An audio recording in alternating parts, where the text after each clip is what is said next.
రాజన్న సిరిసిల్ల జిల్లా కేంద్రంలోని తెలంగాణ భవన్లో బుధవారం నిర్వహించిన హనుమాన్ పూజా కార్యక్రమంలో దీక్షాదారులతో సహపక్తి భోజనం దీక్ష చేస్తున్న BRS working president KTR petrol ధరలతో మోదీ సర్కార్ దోపిడీ మ్యాక్సిమం ట్యాక్సేషన్ మినిమం రిలీఫ్ తీరు పెట్రోసిస్ రాష్ట్రాలకు అన్యాయం కేంద్ర పెట్రోలియం శాఖ మంత్రికి బీఆర్ఎస్ వర్కింగ్ ప్రెసిడెంట్ కేటీఆర్ లేఖ ఆశ్రమంటూ కూడా చూస్తున్న పరిస్థితి కనబడుతుంది.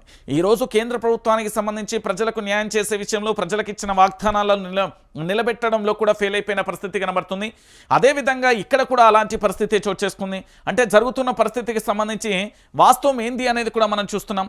ఎందుకంటే కేంద్ర ప్రభుత్వం అధికారంలోకి వచ్చినప్పటి నుంచి ఇప్పటి వరకు తెలంగాణకు పార్లమెంట్లో కనీసం తెలంగాణ గలం తెలంగాణ బలం తెలంగాణకు సంబంధించి గొంతెత్తి నినాదించడానికి కూడా భయపడ్డ పరిస్థితి కనబడుతుంది.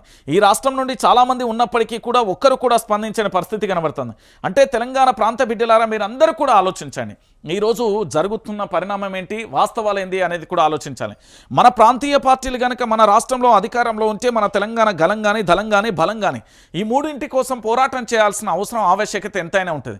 కానీ వీళ్ళందరూ పోరాటం చేసే ఆలోచనలో లేరు అనేది క్లారిటీగా కూడా అర్థమైపోయిన పరిస్థితి కనబడుతుంది.